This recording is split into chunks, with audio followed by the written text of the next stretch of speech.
അവൻ മൂന്നാം പ്രാവശ്യവും അവനോട് ചോദിച്ചു, യോഹന്നാന്റെ പുത്രനായ ശിമയോനെ, നീ എന്നെ സ്നേഹിക്കുന്നുവോ? 3 പ്രാവശ്യവും ഒരേ ചോദ്യം ഈശോ ചോദിക്കുന്നത് പത്രോസിനെ വിഷമത്തിലാക്കാനല്ല, അവൻ്റെ ഹൃദയം സുഖപ്പെടുത്താനാണ്.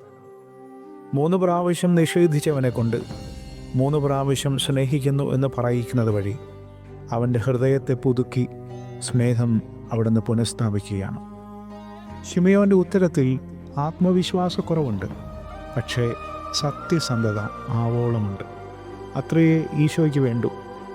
അവൻ്റെ സഭ പൂർണ്ണത നിറഞ്ഞവരാലല്ല, സ്നേഹത്തിൽ വീണ്ടും എഴുന്നേൽക്കുന്നവരാൽ നയിക്കപ്പെടണമെന്നാണ് അവിടുത്തെ ആഗ്രഹം.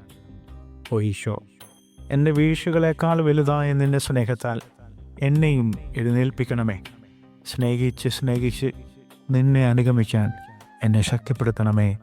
ആമേൻ.